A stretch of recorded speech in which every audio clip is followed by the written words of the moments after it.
J'aime l'Éternel, car il entend ma voix.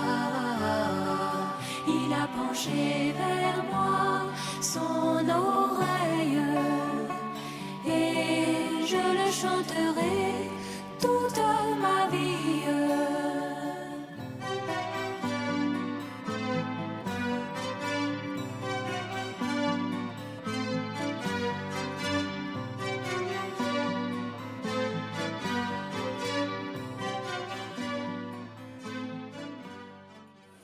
Amen. Amen. Amen. Vous savez que nous allons louer le Seigneur là-bas. On va le louer, louer. On va le louer. On va le louer. Et on commence ici. C'est un entraînement que nous faisons ici. Christ au ténèbres rocher, il est merveilleux. Je vous salue encore dans le Seigneur. Dans ce nom précieux du Seigneur Jésus-Christ. Il est tout pour moi. Il est tout pour vous ici. Et sans lui, nous ne sommes rien. Absolument rien. Avec lui, nous faisons des exploits. Aussi avons-nous décidé, par sa grâce, de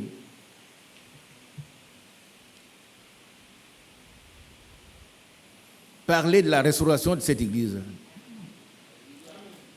Ce qui nous tient à cœur, à vous aussi. Nous voulons voir une église unie. Les dons restaurés. Tous les dons. Aujourd'hui, Dieu nous fait grâce. Il y a quelques guérisons, c'est bon. Mais nous devons expérimenter toute la puissance de Dieu. Parce que tout ce que Dieu est, il a tout déversé en Christ. Et tout ce qui Christ est, il déverse tout dans l'église, il dit à nous.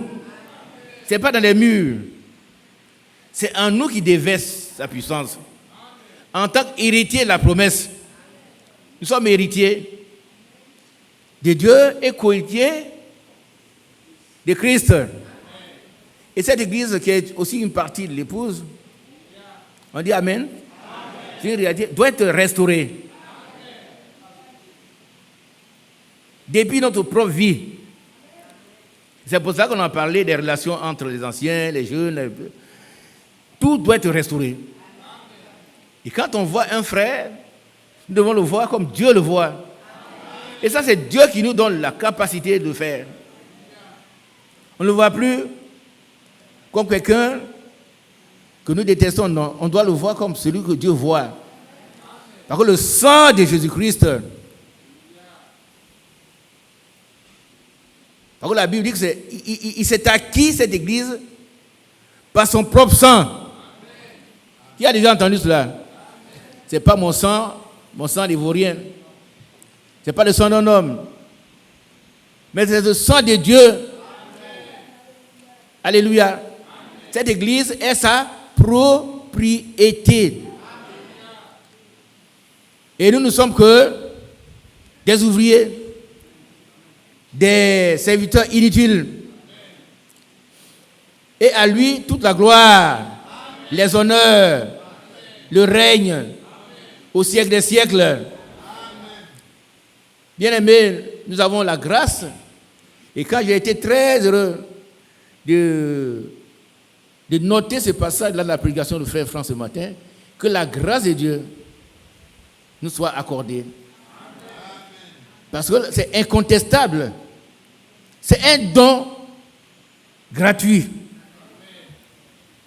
Ça, c'est important, c'est un renforcement. C'est une valeur, c'est une faveur imméritée. Le salaire du péché, c'est la mort. Mais le don gratuit de Dieu, vous voyez, là aussi, c'est la vie éternelle en Jésus-Christ. Celui qui a le Fils, il a la vie. Celui qui n'a pas le Fils n'a pas la vie. Mais la colère de Dieu demeure. Nous avons la vie. Nous qui avons le Fils de Dieu. Amen. Alléluia. Amen. Nous devons donc persévérer. C'est par la persévérance de la foi qu'on hérite des promesses. Dieu nous a fait des promesses. Nous n'avons rien fait pour être sauvés. Et personne n'aurait pu rien faire pour être sauvé. Personne. Aucun parent ici ne peut dire, quand il voulait avoir mon enfant, il est venu me voir et dit, ah, maman, est-ce que je veux naître? Non. C'est maman qui a voulu avoir un enfant. Et elle est responsable devant Dieu. Et Dieu est responsable. C'est lui qui nous a aimé le premier. Il a tant aimé le monde qu'il a donné son fils unique. Vous savez, peut-être qu'on ne sait pas ce que c'est qu'un fils unique. Hein? Afin que quiconque croit en lui ne périsse pas, mais qu'il ait la vie éternelle. Il nous a aimé le premier. Nous devons en retour avoir un comportement conséquent. Nous devons l'aimer de tout notre cœur. Nous abandonner entièrement entre ses mains puissantes afin qu'il nous élève au temps convenable. Or que son nom soit loué. Lui, il a fait sa part. Et maintenant encore, il corrige quand on doit nous corriger. Parce que les vrais fils ne peuvent être exempts de correction. Il ne faut pas dire à son enfant, fais ce que tu veux. Non. Un enfant ne fait pas ce qu'il veut, il fait ce qu'il doit. Et à l'âge du non, c'est à 3 ans, l'enfant dit non. Quand il dit non, il faut le corriger. Il ne faut pas l'attendre, il va grandir d'abord. Quand il va grandir, il serait insupportable. Aujourd'hui, notre croissance spirituelle dépend de notre obéissance. Qui a compris? Nous devons croître. Nous devons croître. Ça n'a rien à voir avec le salut. Le salut, c'est gratuit. Mais Dieu a préparé des œuvres pour que nous les pratiquions. Et ces œuvres-là sont là. Et c'est par l'obéissance de la foi que nous pouvons avancer progressivement. Et notre modèle, ce n'est pas un homme. Nous allons être élevés à la stature de l'homme parfait. Amen. On va être comme Christ lui-même.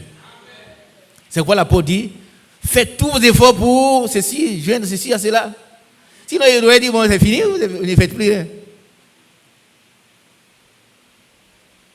On va le lire. Faites tous vos efforts pour joindre ceci à cela.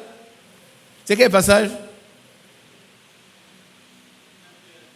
C'est 1 Pierre? 2 Pierre. Prenez ce passage, on va le lire. C'est ce que Dieu nous demande. Notre croissance spirituelle dépend de notre obéissance.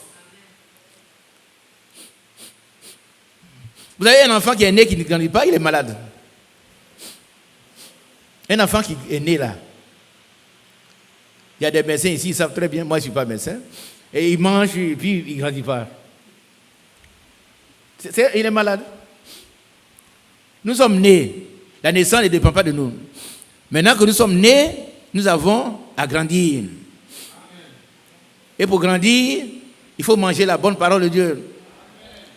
Et si on la mange, alors elle nous permet de croître pour atteindre le modèle. Amen. Lisons le modèle, allons-y.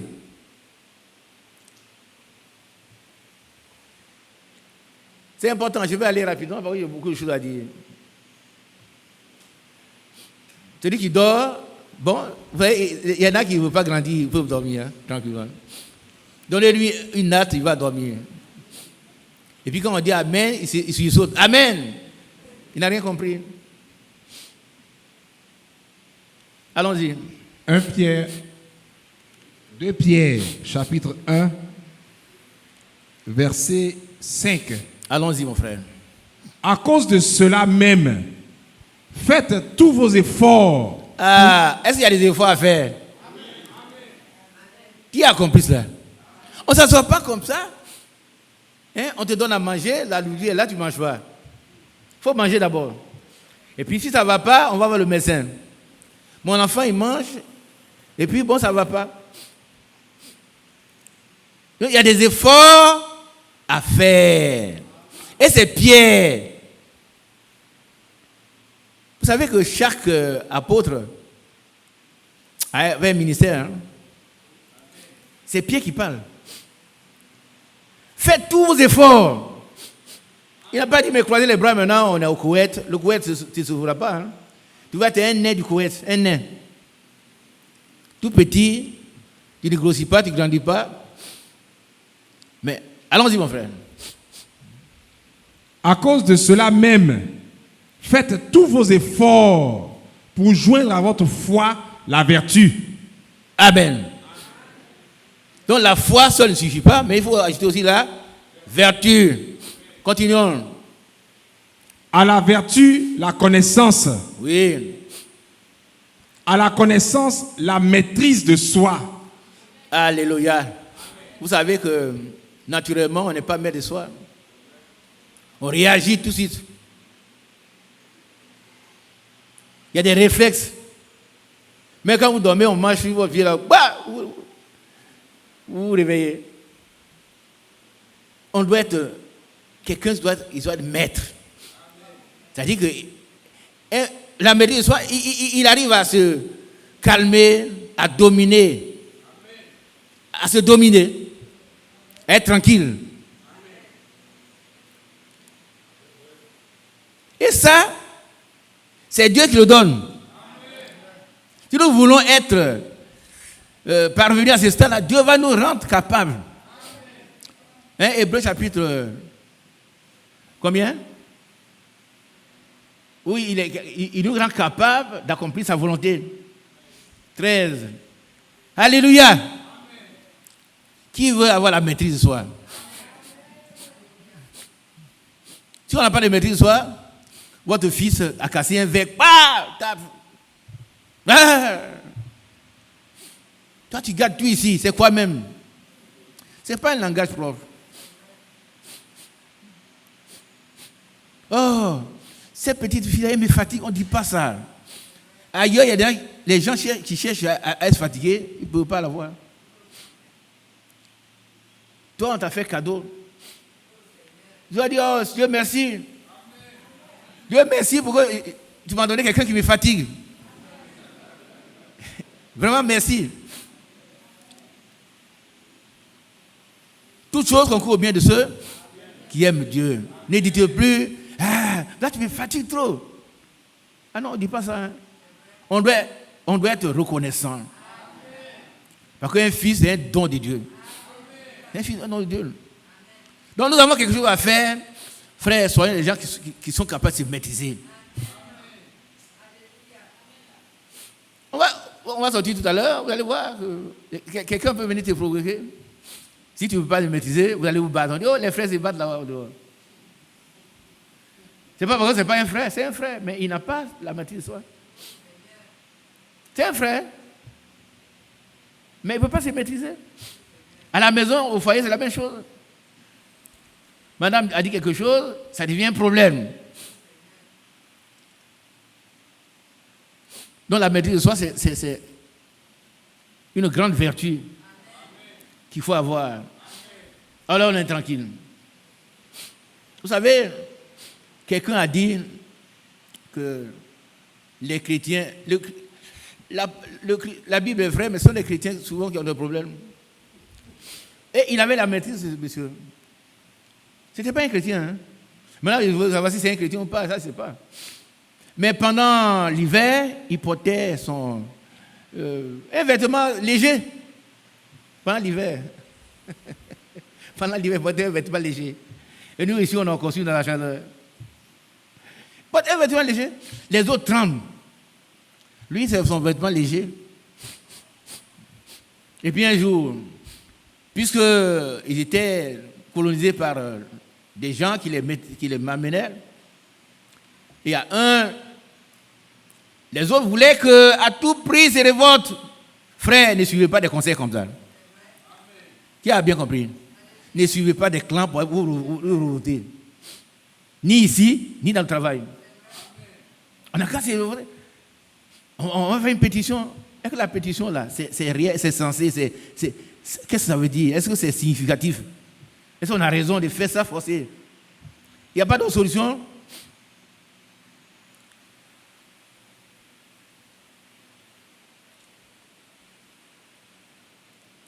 Et la parole dit, mais est-ce qu'il n'y a pas des gens, il n'y a pas un seul sage dans l'église pour régler vos problèmes? Pourquoi vous envoyez vos frères en justice? Qui comprend? Hop! Vous êtes en pénal. Ce n'est pas le comportement d'un chrétien. Un chrétien n'envoie pas un autre chrétien en justice.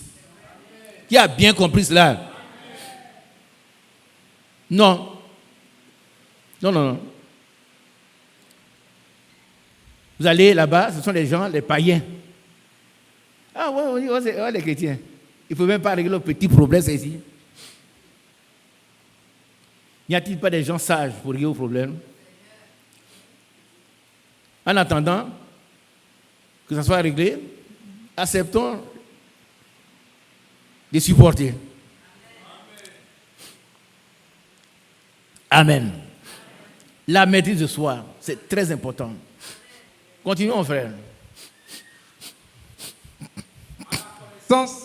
À la connaissance, la maîtrise de soi. À la maîtrise de soi, la patience. La patience. Voilà un autre grand mot. La patience. Un chrétien doit être patient. Et la patience, c'est l'un des aspects de l'amour divin. L'amour divin est patient.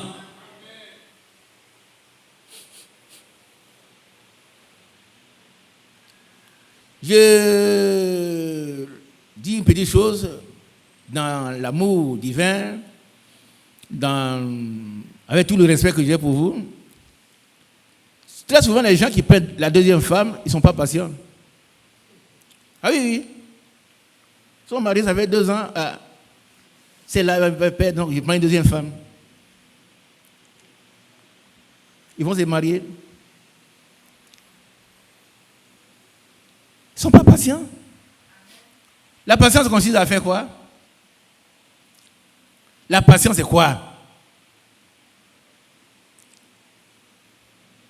Oh, il n'y a pas qu'à vous. Oui, celui qui est au fond là-bas, c'est Bagnané, je crois.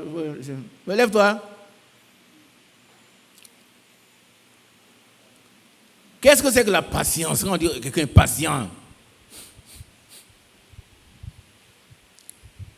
fais circuler le micro.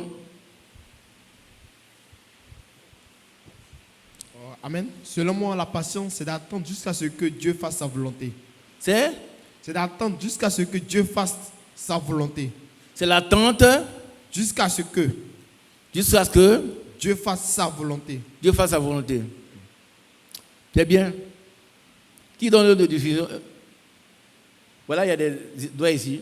Vous voulez que ça, en 20 minutes, on aurait fini, non? Il faut que vous compreniez. J'ai dit, bon, c'est fini. Non, c'est pas fini.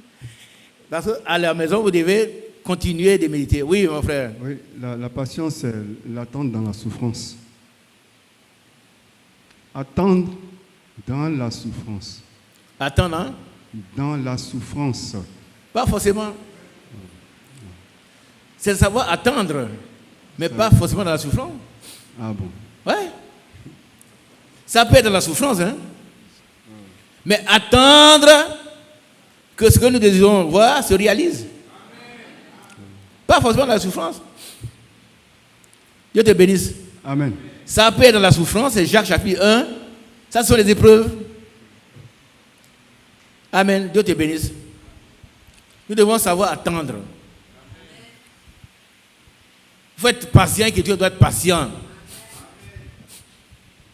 Et dans la prière, il faut prier jusqu'à ce que le Seigneur accorde à celui qui est devant vous, qui vous crée des difficultés par son comportement, que Dieu permette que l'objectif soit atteint. Voilà. Il soit transformé, ou bien que vous continuez d'attendre jusqu'à ce que le Seigneur fasse ce qu'il veut faire. Alléluia. Dieu soit loué. Allons-y. À la patience, la piété. La piété.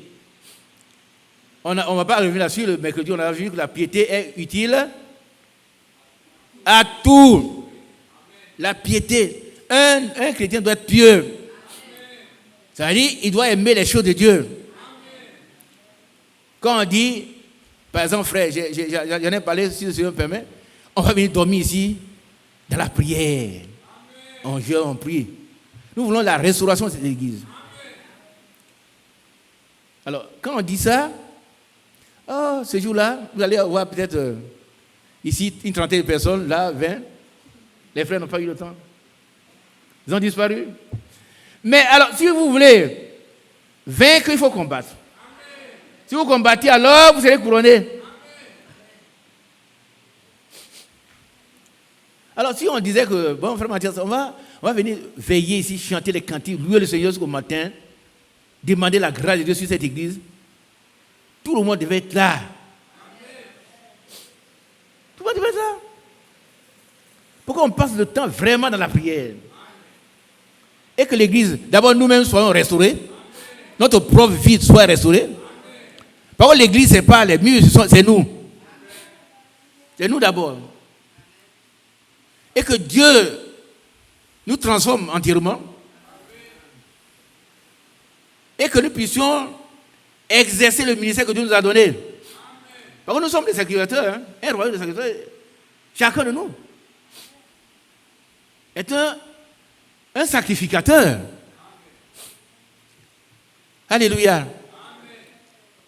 Donc, il ne peut pas s'asseoir comme ça et dire, moi, quand le frère Mathias parle, ça suffit. Non. Frère Mathias remplit son ministère. Il le remplit bien. Toi, à ta place, tu es un ministre. Tu es un sacrificateur. C'est pas moi qui c'est la Bible qui dit. Donc si on dit, bon, non, tu dois être parmi les premiers. Avant que tout le monde arrive, vous êtes là déjà en train de prier. Quand on vient à la maison de Dieu, on se met à prier. On ne reste pas dehors pour causer. Il a compris ça.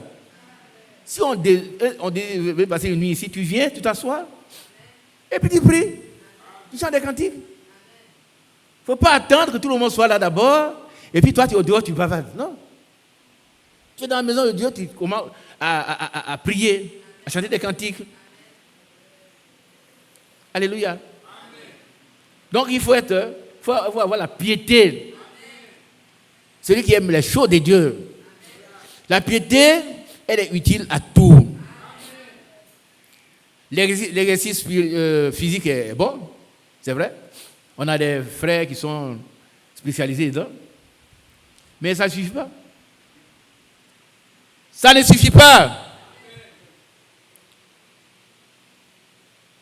La piété est utile à tout. Et puis, je reviens à un point très important que le frère Franck a évoqué. Nous devons être des flambeaux qui brillent. Dans un désert de misère, dans les ténèbres. Qui a bien compris ça? Je veux avoir les doigts en l'air. Les sœurs, on ne fait pas palabre à sa voisine. Hein? Quand toi, tu n'es pas à la maison, tu penses que c'est là qu'elle fait là. Si tu dis même, tu ne vas même pas la saluer. Non. Toi, tu dois briller. Et puis quand la lumière arrive, les ténèbres se dissipent. Absolument. Parce que les lumières, les ténèbres ne peuvent pas cohabiter avec la lumière. Et la Bible dit, vous êtes la lumière du monde. Mais si la lumière qui est en vous est ténèbres, combien grandes seront ces ténèbres?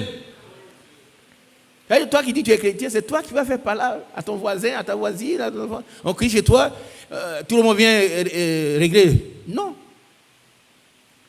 Toi, tu dois briller. Tu dois même rayonner. Nous devons rayonner. Pas toi, mais moi aussi. Amen. Continuons là-dessus. Verset 7. À la piété, l'amour fraternel. Ah, l'amour fraternel ne divise pas. On dit Amen. Et nous demandons au Seigneur de nous aider à exercer ça dans cette église. Pour que tout le monde se rassemble au pied du Seigneur pour combattre notre seul ennemi à tous, c'est le diable. Et qu'il sorte. Et qu'il sorte définitivement. L'amour fraternel. Un frère, c'est un frère.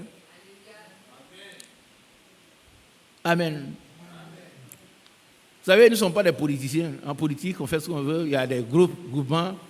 Il n'y a pas de groupement ici. Hein? Notre seul leader, c'est qui? C'est Christ. Il a sauvé, à vous, il m'a sauvé par son propre sang. Le même sang.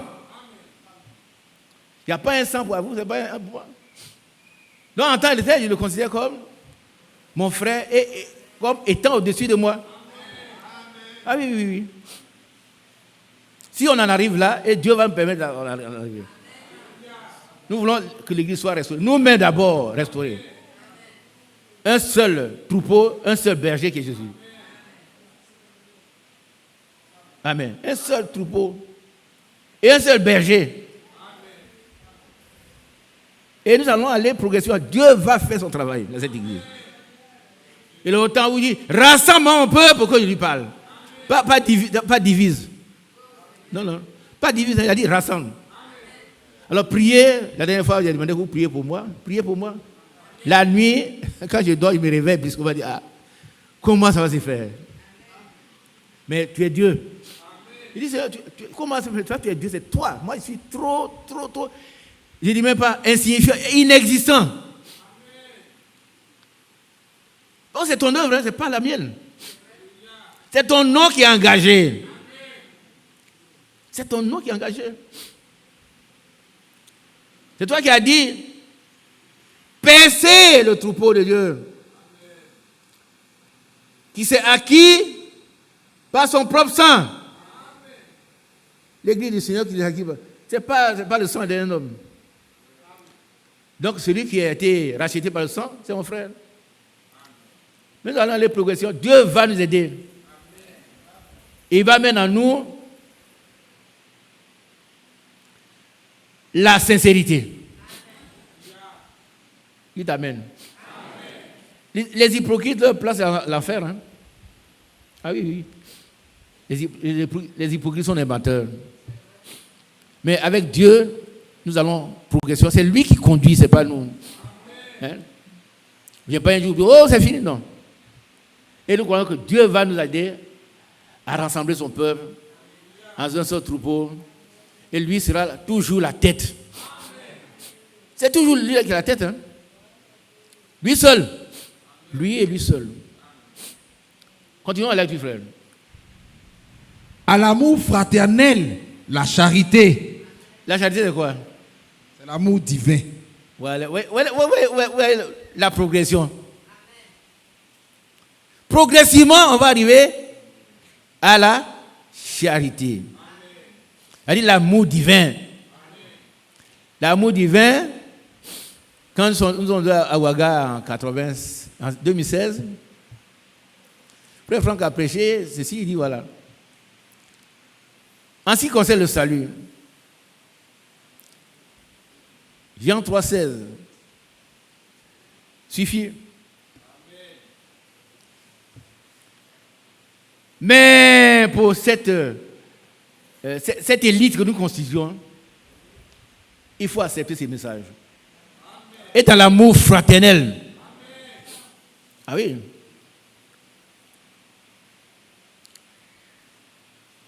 L'amour fraternel. Et bien ensuite, l'amour divin. L'amour divin supporte tout. Oh, aide-nous, Seigneur. Aide-nous, Seigneur. Il supporte.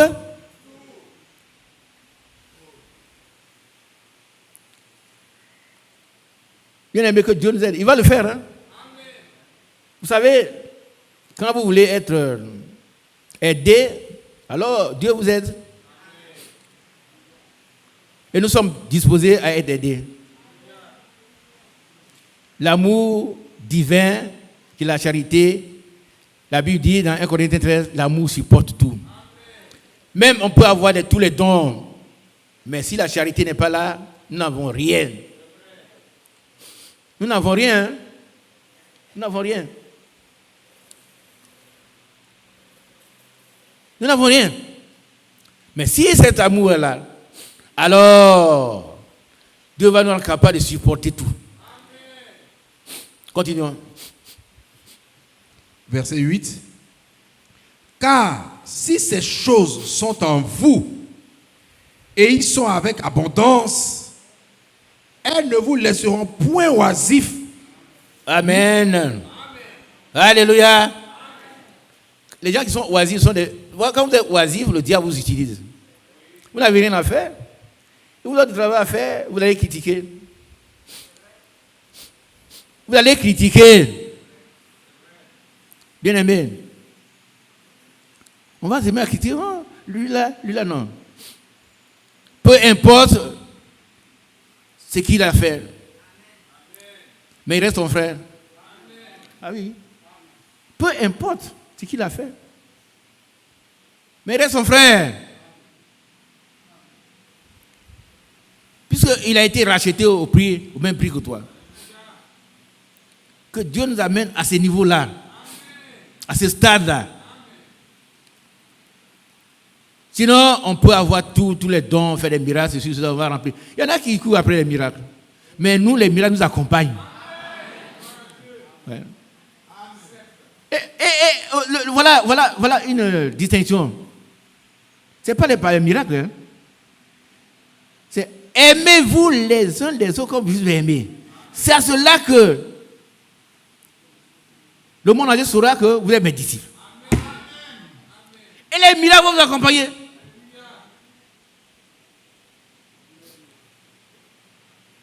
Sinon, les miracles, il y en a qui... Vous allez voir, j'ai vu 2 jeunes gens tout à l'heure, quand ils venaient, ils sont en tenue, ils sont en train d'évangéliser. C'est très bien, je ne sais pas qui ils sortent, mais nous, les miracles nous accompagnent. Mais le signe distinctif, c'est qui prouve que nous sommes enfants de Dieu, c'est l'amour. Aimez-vous les uns les autres. C'est à cela que les gens sauront que vous êtes des disciples. Ce n'est pas faire beaucoup de miracles, non. Vous savez que les magiciens font des miracles? Mais est-ce qu'ils sont fils de Dieu?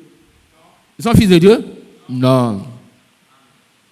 Elimas faisait des miracles, il demandait même une seconde portion. Bien aimé, cette église est aussi une partie de l'épouse. Elle doit être restaurée à partir de chacun de nous. Notre propre vie doit être restaurée. Et tout ce que Dieu est, qu'il a déversé en Christ, doit être déversé en moi et en toi. Il faut le savoir. Que nous puissions être des représentants, des gens qui sont identifiés à Jésus. C'est-à-dire, quand on prend Jésus, qui est notre modèle, on nous colle, on est un.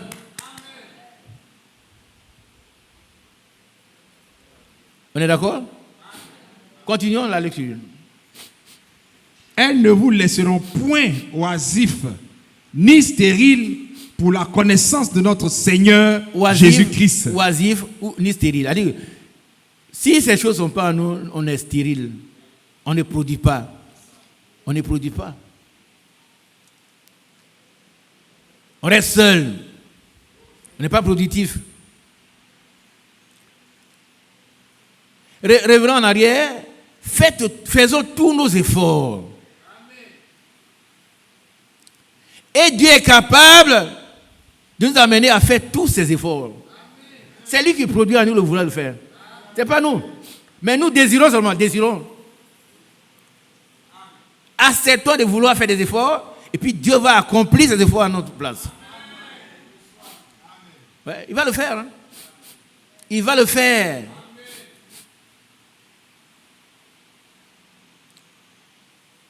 Alléluia. Faites tous vos efforts. Donc il y a des efforts à faire. Eh bien, regardez ici.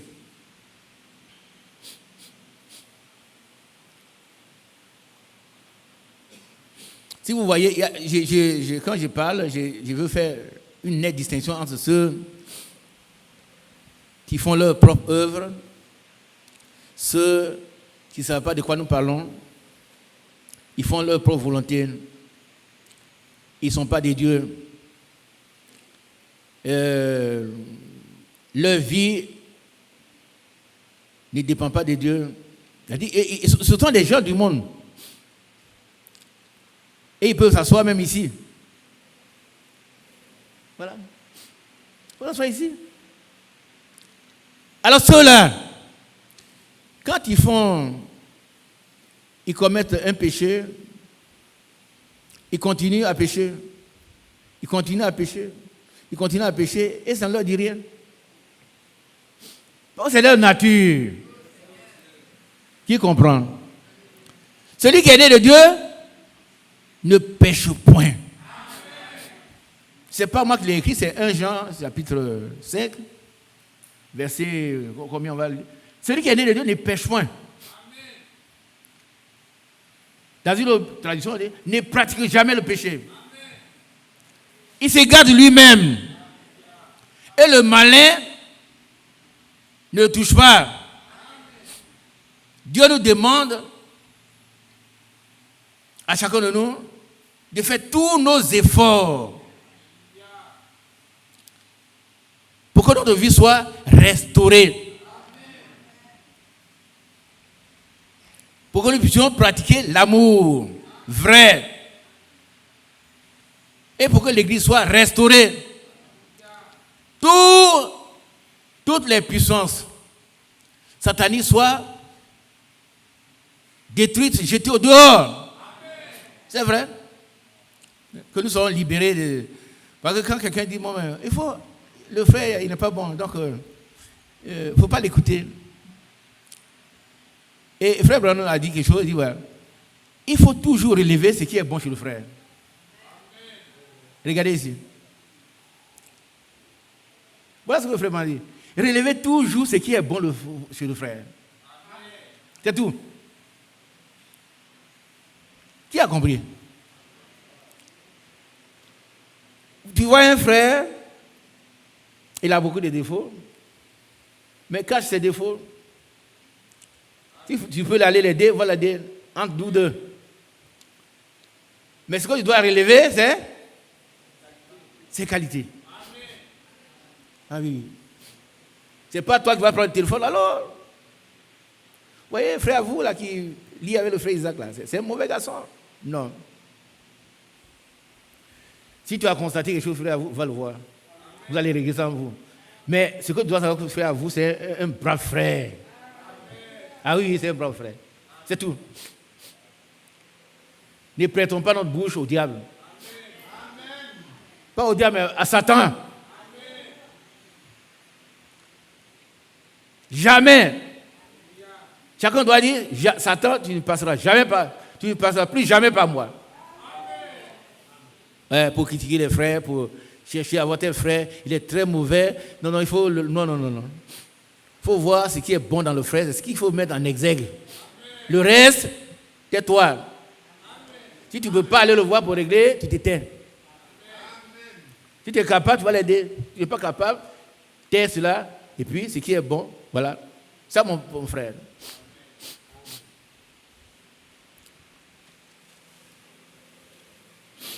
Et il dit quelque part, quelqu'un dira, oh, la sœur là, elle était une bonne sœur, mais elle a rétrogradé. Vraiment, le frère nous dit, non, elle n'a pas rétrogradé. C'est une fille de Dieu. Elle a eu quelques problèmes. Mais Dieu, qui sait de quoi nous sommes faits, lui vient en aide. C'est important. Dieu lui vient en aide. Vous savez que la même nuit, 2 personnes ont péché. Judas a péché. Pierre a péché. Mais Pierre s'est repenti. Il s'est même converti. Mais Judas est allé à son lieu.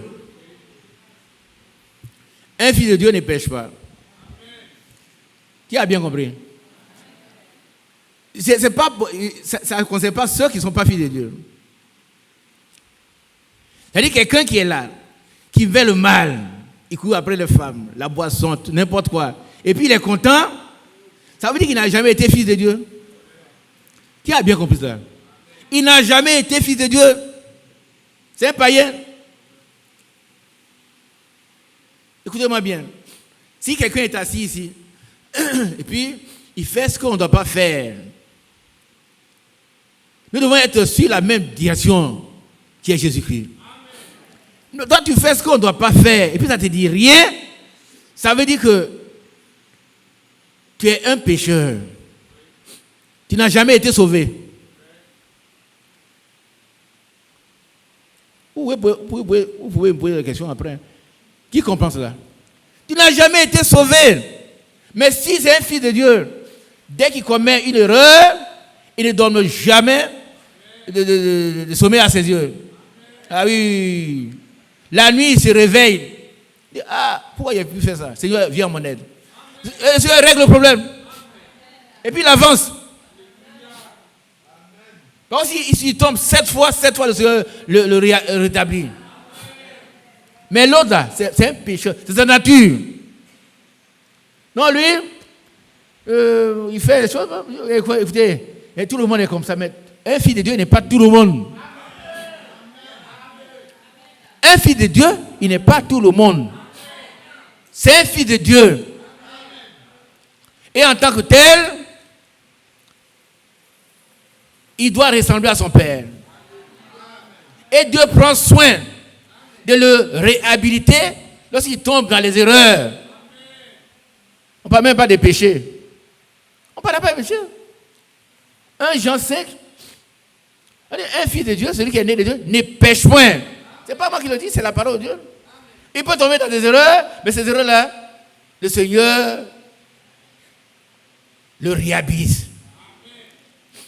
Mais un autre qui peut faire ce qu'il veut à sa guise, il n'a jamais été sauvé. Jamais. Amen. Donc, bien-aimé, cette église doit te restaurer, réhabiliter dans l'amour fraternel. Non, pas enfoncer nos frères qui se noient, il faut les tirer de là.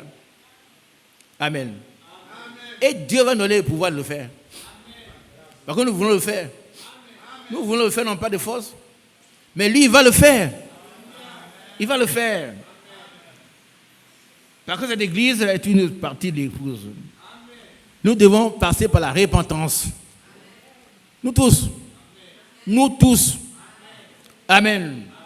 Nous avons vu ce qui s'est passé lorsque Jonas et tout Ninive, toute la ville s'est repentie.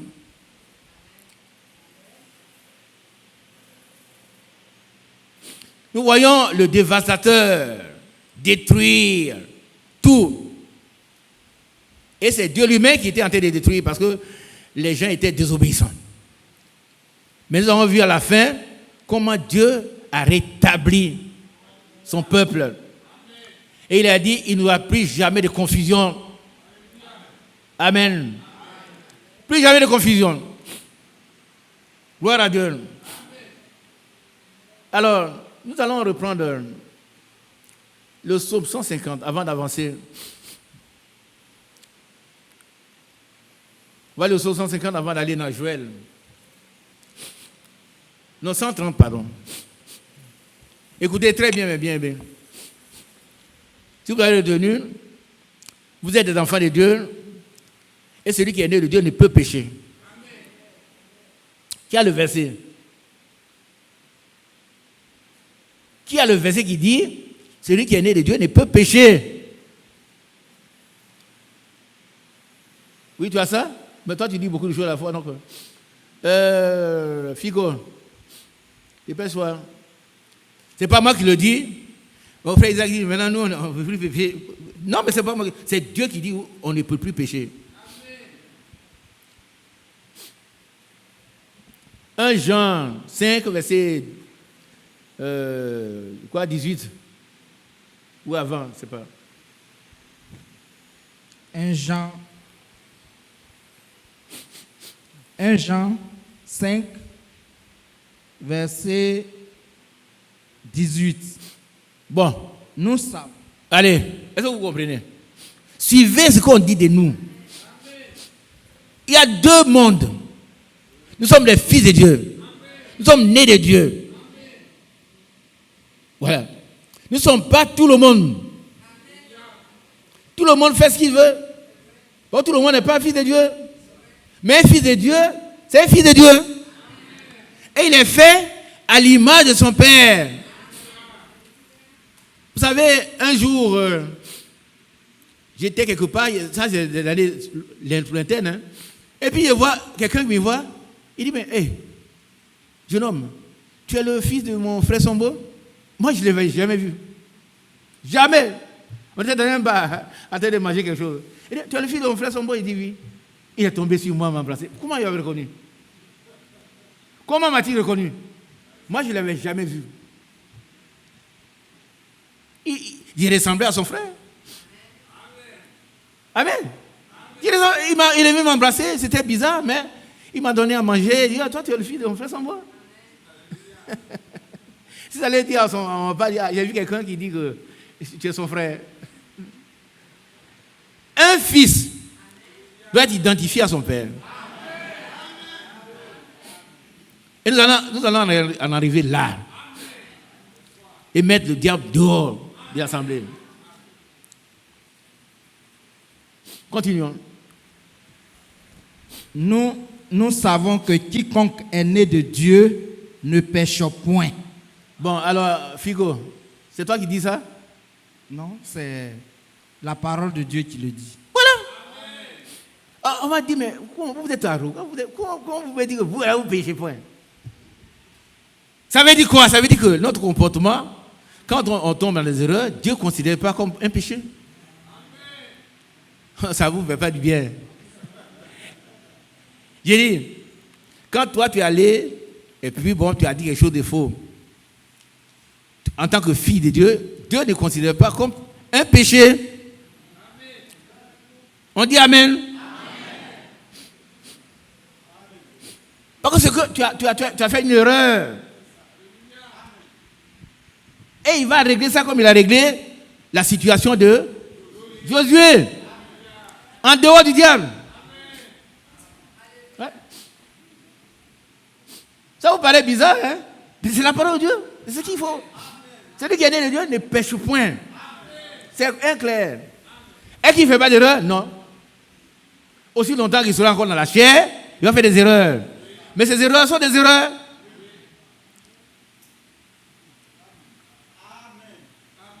C'est ça la parole de Dieu. Vous pouvez refuser et puis continuer. Si vous voulez que vous fassiez, vous prenez ça, mais moi je sais que moi je ne pêche pas. Amen. C'est ce que la Bible dit, c'est ce que je reçois. Ne pêche point. Amen. Même pas une fois. Amen. Même pas une seule fois. Amen. Ne point la vie, ne jamais. Amen. La Bible nous donne tout. On veut faire des efforts personnels. Ouais, frère, moi tu dis il ne pêche pas, mais l'autre jour il a menti. Bon, tant pis pour toi. Si tu es un pécheur, moi je ne suis pas un pécheur. J'ai menti, oui. Est-ce que j'ai menti? Oui. Mais je n'ai pas péché. Amen. Dieu dit que je n'ai pas péché. Oui. Fico qui a lu, il est triste. Il n'y a pas de questions. Tu veux poser des questions après? Pas de questions. Ouais. Il est triste, il dit comment 3, on peut. 3:8. Hein? 3:9. Quiconque est né de Dieu ne pratique pas le péché. Amen. Parce que la semence de Dieu demeure en lui. Amen. Et il ne peut pécher parce qu'il est né de Dieu. Alors tu dis quoi? On me donne la chose cadeau. Tu veux, hein, frère Isaac? L'autre jour, et puis, je l'ai vu sur lui, il a crié, donc il a péché. Non, il n'a pas péché. Il ne peut même pas pécher. Mais il peut faire des erreurs. Qui comprend cela au moins? Mais ce n'est pas le cas des gens qui sont des pécheurs, c'est leur nature. Un fils de Dieu qui a péché, il pleure, il crie. Et puis Dieu règle le problème entre Dieu et lui. C'est tout. 7 fois il tombe, 7 fois Dieu le réhabilite. Mais si quelqu'un peut faire des bêtises et puis être content, c'est qu'il n'a jamais été sauvé. Il n'a jamais été sauvé. Et qu'on a bien compris. Alors, Qu'est-ce que nous lisons? Psaume 130. Le psaume 130 est tellement important. Mais pour nous surtout, nous qui sommes arrivés à la fin des temps. Allons-y. Psaume 130, verset 1. Du fond de l'abîme, je t'invoque, ô Éternel. Seigneur, écoute ma voix. Que tes oreilles soient attentives à la voix de mes supplications. Si tu gardais le souvenir des iniquités, Éternel, Seigneur, qui pourrait subsister? Alors, levez-vous ceux qui peuvent subsister. Ceux qui peuvent subsister, si Dieu gardait le souvenir de nos iniquités, levez-vous. Personne. C'est pour ça qu'il est venu lui-même prendre notre place. Personne ne peut subsister. Il est venu en Jésus-Christ prendre la place pour accomplir ce qu'il a accompli pour nous. Et aujourd'hui, si nous commettons les erreurs, ce sont des erreurs. Ce sont des erreurs. Continuons. Verset 4. Mais le pardon se trouve auprès de toi. Oh, c'est merveilleux. Le pardon se trouve auprès de toi. Le pardon. Amen. Afin qu'on te craigne. Amen. La crainte de l'Éternel, c'est quoi? Qu'est-ce que c'est que la crainte de l'Éternel, c'est quoi? On va réciter, on va dire, je crains Dieu, je crains... Non, c'est pas ça. On va réciter quelque chose pour dire, je crains, non. C'est pas ça, en fait. C'est pratique. La crainte de l'Éternel, c'est quoi? C'est la haine du péché sous toutes ses formes. Celui qui craint l'Éternel, il est déjà protégé. Oui. Le péché sous toutes ses formes. Il faut avoir peur du péché. Continuons. Verset 5. J'espère en l'Éternel. Mon âme espère et j'attends sa promesse. Alléluia. Et j'attends sa promesse. Bientôt nous serons enlevés. Ah oui, oui. Il ne va pas dire, bon, Isaac, l'autre jour, tu as dit ça, donc tu as péché, Dieu est mort, non. Il ne croit pas. Je crois que moi, je ne peux pas pécher. Je peux faire des erreurs, mais je ne peux pas pécher. Ah oui. Parce que la semence de Dieu, c'est tout devant moi. Et puis Dieu ne pêche pas. Si Dieu ne pêche pas, moi, faire l'image de Dieu, il ne peut pas pécher. Amen. Gloire à son nom. Donc, frère, l'Église doit être restaurée. Nous tous, d'abord. Chacun doit se jeter au pied du Seigneur. Seigneur, tu vois, je suis sauvé gratuitement, mais tu as dit de faire tous mes efforts. Je suis incapable. Secours-moi. Et secours-moi. Alors, le Seigneur était loin. On dit aussitôt. Amen. Il étendit sa main et secourut qui? Pierre. Secours-moi, Seigneur. Et puis le Seigneur, il est tellement merveilleux. Il ne nous fait pas de reproches. Il dit, toi, Pierre, tu es trop incrédule. Je vais te laisser te noyer un peu d'abord. Non.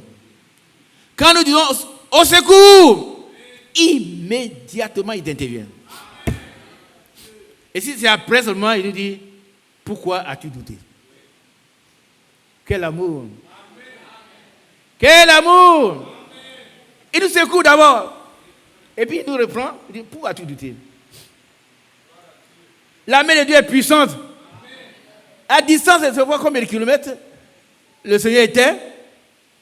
Mais quand Pierre a dit, Seigneur, secours-moi aussitôt. Et c'est ce qu'il fait pour toi ce matin. Crie à lui, aussitôt il deviendra. Aussitôt, tu n'es pas un pécheur. Non. Tes erreurs sont comptabilisées comme des faiblesses. Et tu tombes 7 fois, il va te réhabiliter. Voilà. Parce que celui qui est né de Dieu ne peut pécher. Parce que la nature de Dieu, la semence de Dieu, c'est tout en lui. C'est la parole de Dieu. Nous sommes au temps où on doit prendre Dieu au mot. Il ne faut pas fabriquer notre propre doctrine. Oh, celle-là, vraiment, c'est une pécheresse. Non, pourquoi? C'est toi qui le dis, mais ce n'est pas Dieu. Ce n'est pas Dieu, hein? Oh, ma femme, toi-même, tu ne vaux rien. Oh. Tu es trop, tu pèches trop. Non. C'est toi qui juges. C'est toi qui juges. Maintenant, quelqu'un a demandé un jour, est-ce que quelqu'un qui a rempli cet esprit peut pécher? Oui. Pas pécher, il faut commettre des erreurs. Il ne peut pas pécher, puisque la semence de Dieu, c'est tout en lui. Il faut commettre des erreurs. Mais ces erreurs-là sont comptabilisées comme des erreurs. Vous voyez, quand il y a eu le concile de Jérusalem, Pierre était là. Pierre même, d'abord, acte 10. Quand je vois ça, nous voyons comment Dieu est bon.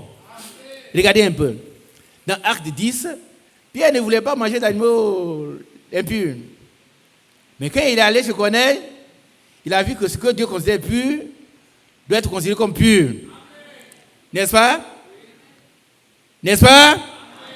Dieu nous considère comme purs. Nous sommes purs. Et par une seule offrande, il nous a rendu comment? Parfait. Une fois pour toutes. Pierre, c'est même Pierre là. Chez Corneille, il a fait une première expérience. Et puis, il a dit comment ne pas baptiser les gens d'eau alors qu'ils ont été baptisés comme nous du Saint-Esprit.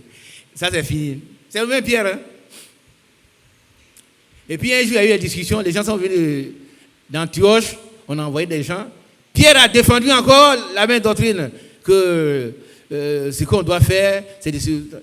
Il était d'accord. Et puis plus tard, le même Pierre, il va à Antioche, lui maintenant. Et les circoncis sont allés, on fait le repas, on dit Pierre, le repas est prêt. Il tourne. Il tourne. Viens manger. Le repas devrait froid, il ne mange pas. Alors le petit Paul va le reprendre. 3 expériences. La première fois, deuxième fois, troisième fois. Il va le reprendre. Et je vais vous lire ce passage et puis on continue. C'est Galates 2.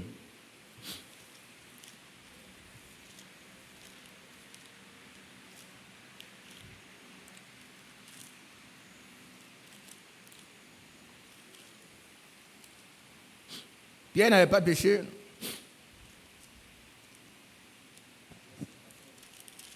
Voilà.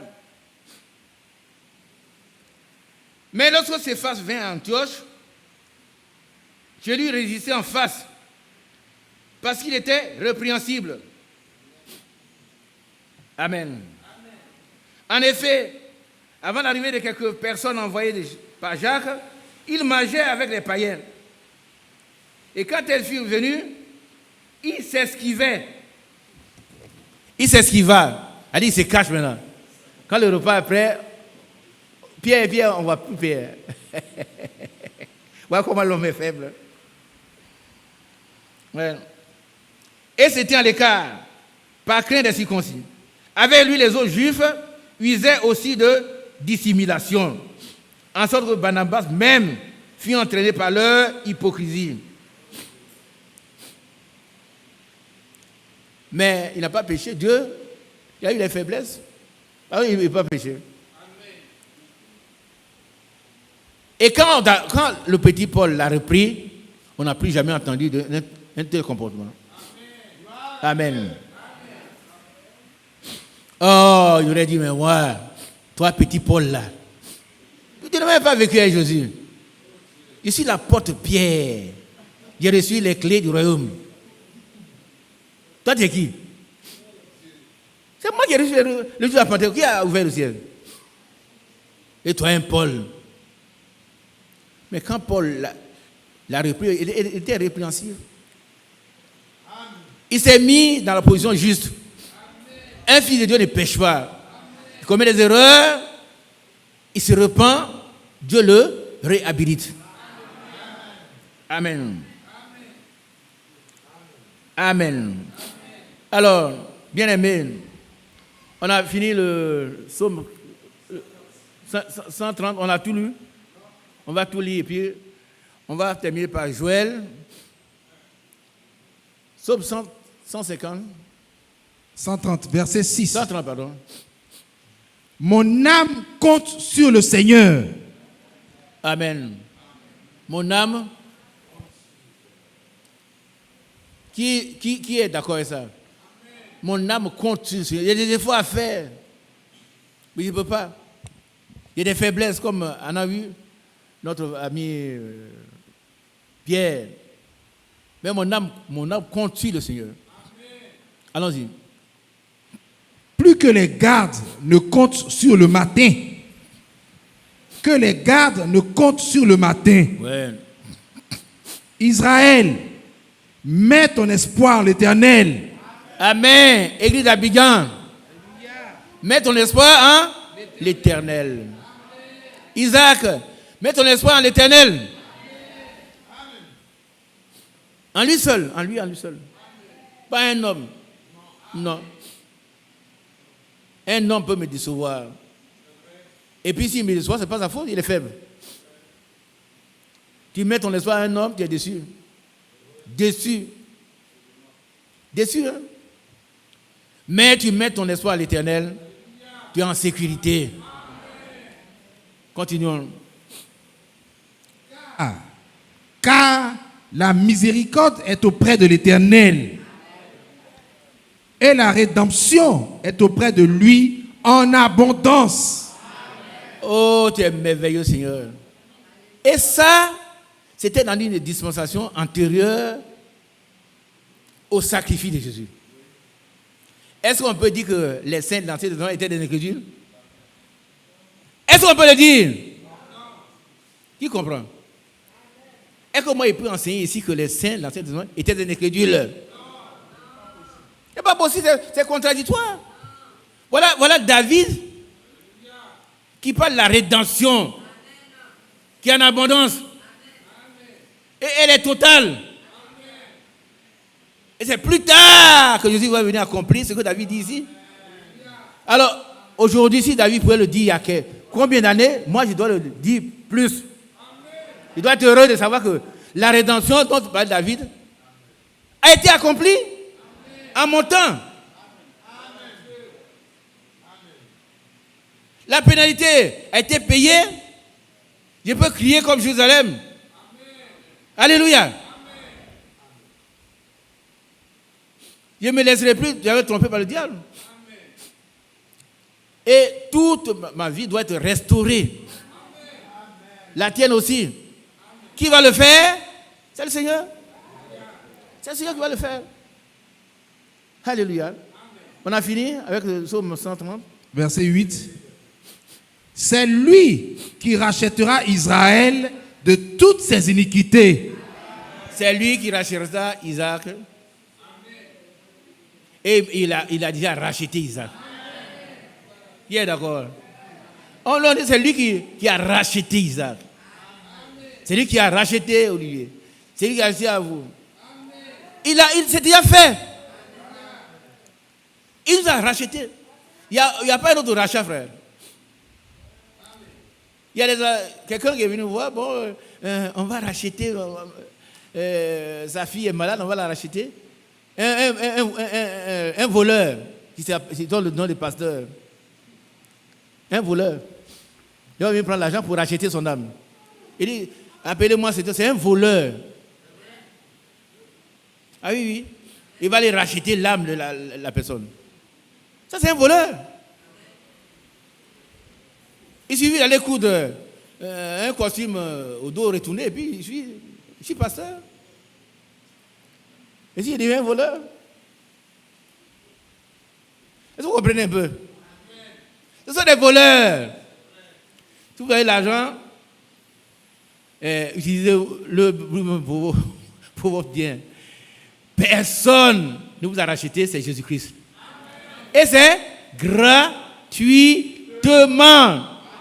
Une fois pour toutes. Parce que sur l'offrande, il nous a rendu parfait. On n'a rien à ajouter. Je dis quelqu'un vient me voir parler de. Il va racheter quelqu'un. Tu es un voleur. Toi, tu mérites la prison. Tu raquettes des gens, tu es un voleur. Mais il y a des gens qui aiment ça. Hein? Ah, le pasteur. Il y a des pasteurs, il y a des prophètes à tout coin de rue. Le pasteur lui-même, il est venu voir, le prophète lui-même. Il dit, il faut donner 100 000 francs pour qu'il soit racheté. Non, frère. C'est un voleur. C'est un voleur.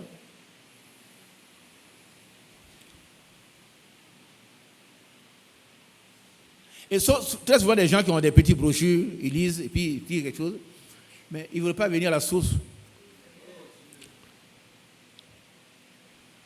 Que Dieu ait pitié de nous. Amen. Tu as fini le texte? Que Dieu soit loué. Amen. Cette église doit te racheter. Elle a été déjà faite il y a combien de milliers d'années? Chacun de nous a été déjà racheté. Amen. Le Seigneur a payé la pénalité. Nous n'avons plus rien à devoir au diable. Et frère, est-ce que nous pouvons dire, voici l'ennemi vient, il n'a rien à moi? Amen. Qui peut le dire? Amen. Il n'a rien à moi. Amen. Il n'a rien à moi. Amen. Parce que Christ habite pleinement en moi. Amen. Alléluia. Amen. Alors nous revenons donc à nos textes. Joël chapitre 1, 2, et puis Osée chapitre 4, 14 et quoi. On va les lire et puis terminer. Joël chapitre 1, verset 13. Joël chapitre 1, verset 13. Ouais. Sacrificateurs, saignez-vous et pleurez. Lamentez-vous, serviteurs de l'autel. Venez, passez la nuit revêtus de sacs, serviteurs de mon Dieu, car offrandes et libations ont disparu de la maison de votre Dieu. Voilà le désordre qui arrive quand nous ne sommes pas obéissants. Bien aimé. Alors, ça s'adresse aux serviteurs. Mais qui est serviteur? D'abord, c'est nous qui prêchons. Et puis ensuite, c'est vous aussi.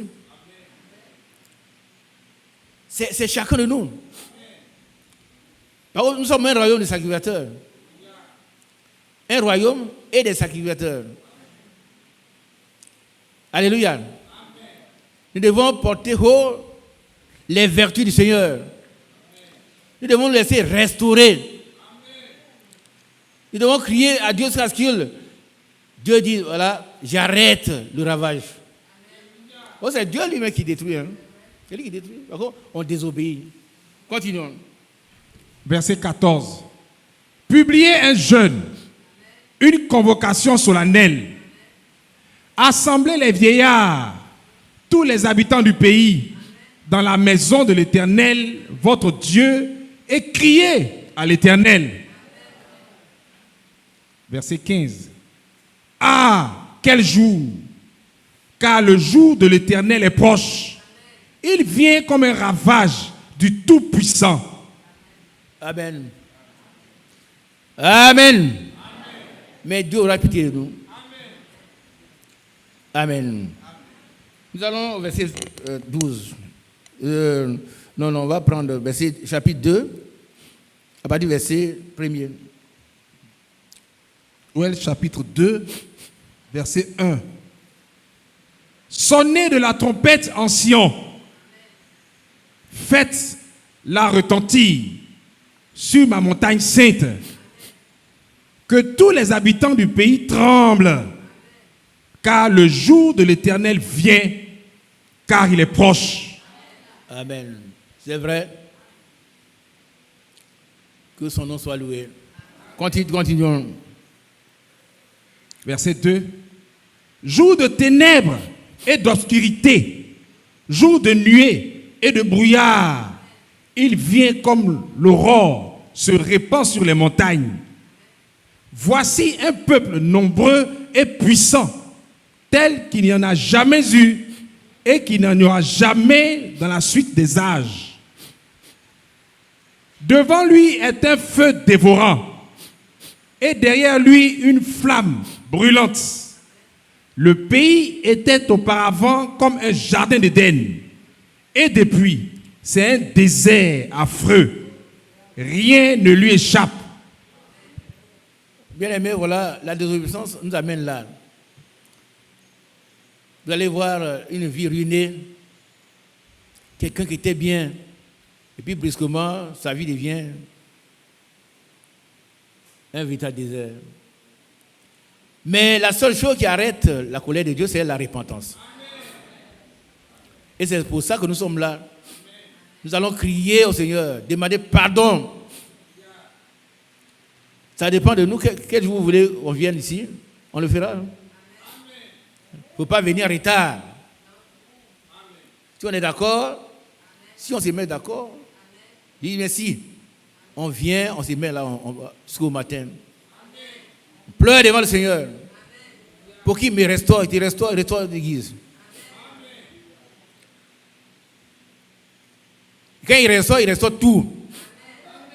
Il restaure ma vie, il restaure ma maison, il restaure mes enfants, il restaure tout, mon travail et tout. Il restaure tout. Amen. Il va tout restaurer, tout. Mais si toi tu ne crois pas à ça, tu restes à la maison. Mais si tu y crois, tu viens. Et tu seras restauré. Il va le faire. Je sais que tu as déjà peur. Il y en a qui ont dit, oh, on va venir ici ce matin. Mais tu dors chez toi ce matin. Ici, on ne vient pas pour dormir, on vient pour prier. Pleurer devant le Seigneur. Pleurer devant le Seigneur. Demander sa grâce. Par contre, nous ne voulons plus avoir des vies qui périclitent. Hein, ça va aujourd'hui, demain, ça ne va plus, non. Non, ce n'est pas normal. Hein. Les vies en dents des scies, là. Non.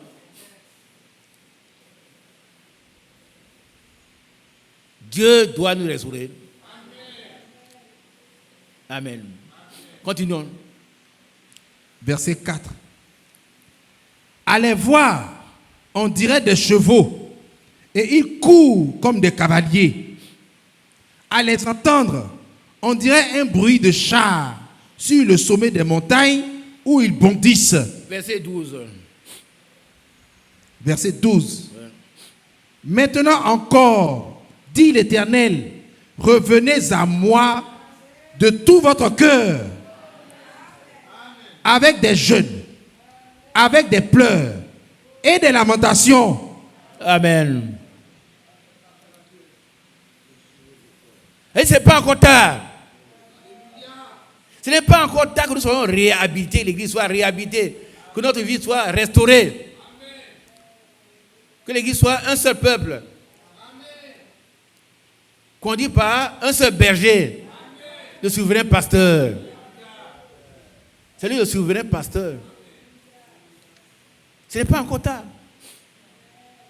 C'est quoi il dit? Maintenant encore.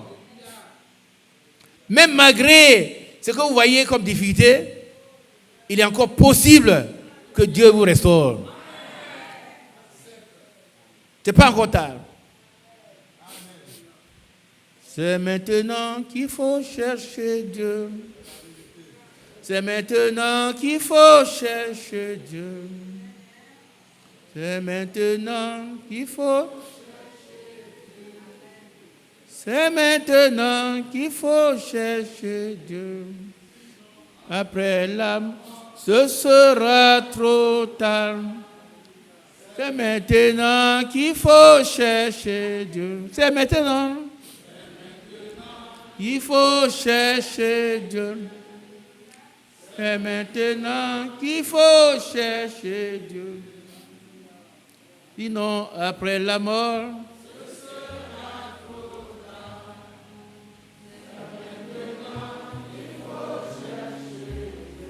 maintenant encore, dit l'Éternel, revenez à moi de tout votre cœur, avec des jeûnes, avec des pleurs et des lamentations. Amen. Continue. Verset 13.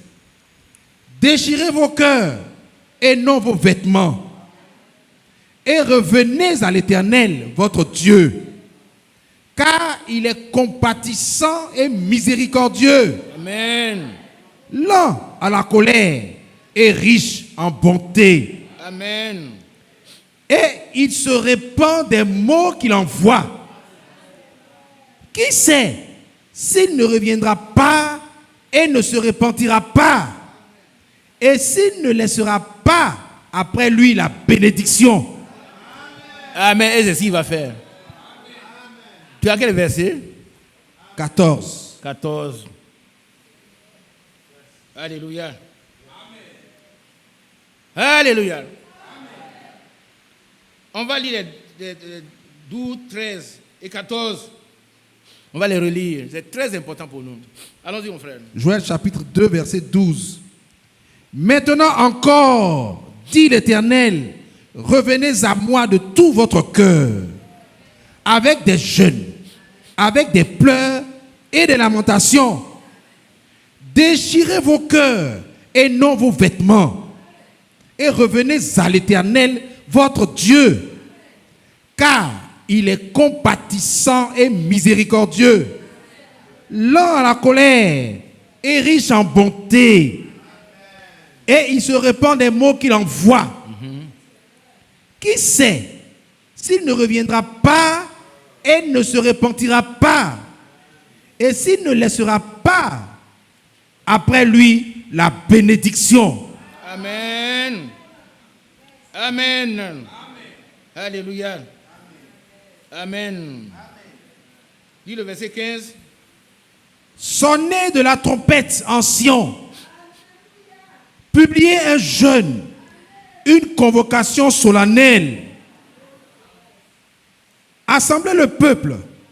Formez une sainte réunion. Assemblez les vieillards.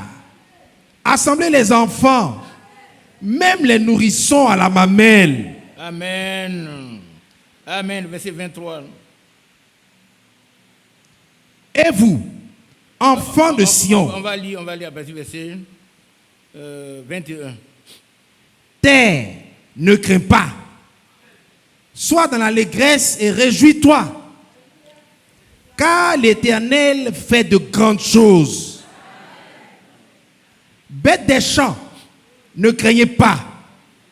Car les plaines du désert reverdiront. Amen.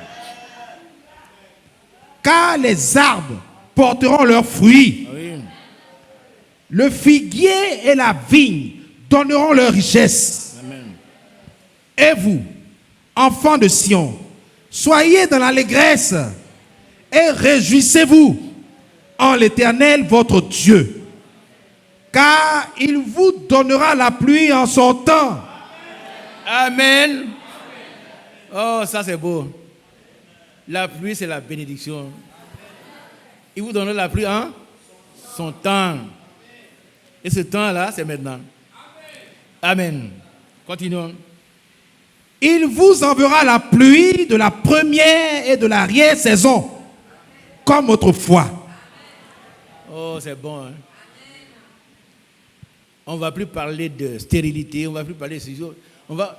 Écoutez, bien aimés, nous sommes vraiment les hommes les plus heureux. Tout doit être restauré. Le Seigneur l'a déjà fait. Il nous appartient de passer à la phase pratique. en acceptant de nous humilier. De nous humilier tous, considérant que l'autre étant plus grand que nous. De voir que ses qualités étaient ses faiblesses. Sauf si on peut l'aider. Si on ne peut pas l'aider, on s'éteint. Ne pas l'enfoncer, mais l'aider à sortir de là où il se trouve. Parce qu'il est suffisamment accablé par le diable déjà. Alléluia. Continuons, frère. Verset 24. Les airs se rempliront de blé et les cuves regorgeront de mou et d'huile. Ça, c'est la restauration. Vous n'êtes pas heureux? Vous allez voir chez vous, tout a été restauré. Votre propre vie, notre propre vie, nos affaires, tout. L'église est restaurée. Hein? Oh, c'est merveilleux. Hein? Ça, c'est ainsi dit le Seigneur. Ce n'est pas moi qui le dis. Tu vas arriver chez toi. Il y a des choses, frère, j'ai fait tout, ça ne marche pas. Mes affaires, là, ça périclite. J'ai fait tout, je veux prendre l'argent. Il y en a qui empruntent, ils ne peuvent pas rendre. Hein? C'est vrai, c'est faux. Ils s'en vont, on dit, on te donne 2 millions, mais tu vas payer 2 500 000. Il a pris le crédit. Et puis il engage. Tombe à l'eau. Ah oui. Ça tombe à l'eau, il n'a pris rien. Non seulement il n'a pas réalisé quelque chose, mais il va payer les dettes. Il va payer les dettes. Mais avec une vie restaurée, le diable est loin de toi. Parce que tu te soumets à Dieu, tu résistes au diable et il doit fuir. Il doit fuir. Il doit fuir.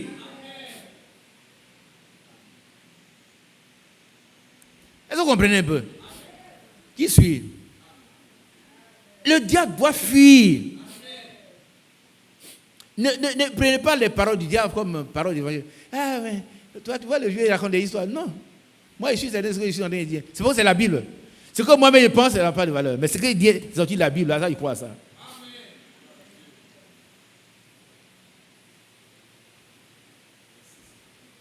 Soumettez-vous donc à Dieu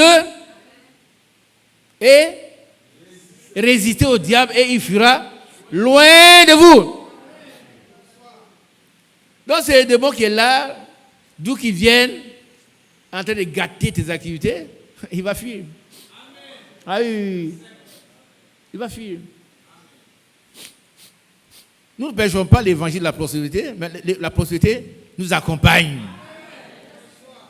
Il est écrit, vos fils seront mes disciples et leur prospérité sera grande. Ce n'est pas moi qui le dis, c'est écrit. Vos fils seront mes disciples et leur prospérité sera grande.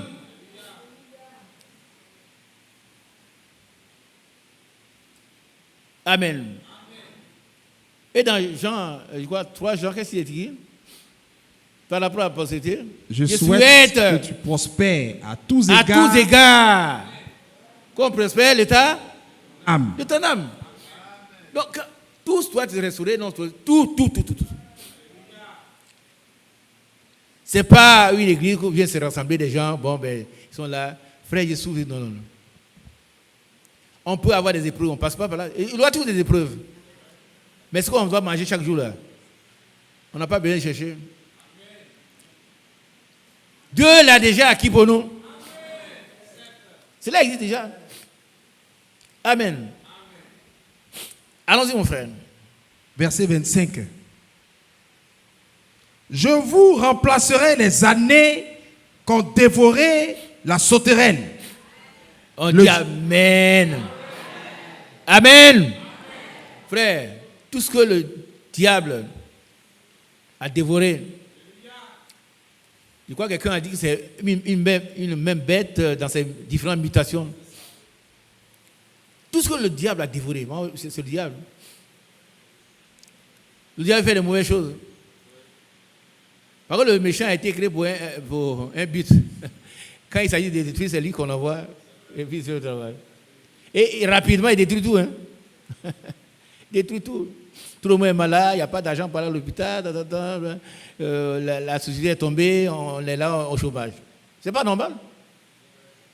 C'est pas normal. Tu dois être restauré. Amen, c'est pas normal. Alors, reprends ce verset. Je vous remplacerai les années qu'ont dévoré la sauterelle, Oh, c'est beau. le gélec, Ouais. le asile et le gazam. Ma grande armée que j'avais envoyée contre vous. J'avais envoyé, c'est le passé. Amen. Qui l'a envoyé? C'est le Seigneur lui-même. Pourquoi on est désobéissants? Oh, moi aussi, le message, ça suffit. Ouais. On a le message de Branham. Le message de Branham sauve ceux qui ont en eux Christ. Ah oui. Il faut avoir Christ en soi. Alors, on est sauvé. Et avec le salut, tout le reste nous est accordé. Amen. Verset 26. Vous mangerez et vous vous rassasierez. Frère et soeur, qui a besoin d'être rassasié? Pourquoi on doit souffrir alors que nous avons tout? Pourquoi? Pourquoi on doit souffrir? Je ne sais pas si ça existe encore. Quand on était en fonction, il y a une trentaine d'années au moins, il y a des gens qui allaient prendre, comment on appelle, bon, il y a un groupe de personnes, vous allez à la Côte d'Ivoirienne, ils sont là. Et il y a des fonctionnaires qui n'avaient même pas de bulletins de salaire. Leur bulletin se trouvait entre les mains des Margouya. C'est pas pourquoi. Et il y en a qui vivent jusqu'à la fin de leur vie comme ça. Malheureux. Malheureux. Mais pourquoi un fils de Dieu doit être malheureux? Mais pourquoi? Pourquoi? Un fils de Dieu?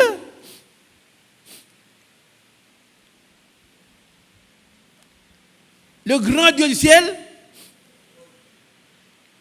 qui a tout, et qui nous a donné, il a donné son testament. Dans son testament, il y a tout ce qu'il nous faut. Oh.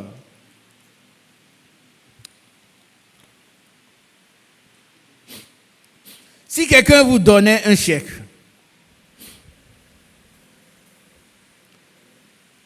signé d'un nom au bas, et si vous remportiez ce chèque dans votre poche pendant toute votre vie, cela ne vous fera pas du bien. Vous devez l'encaisser.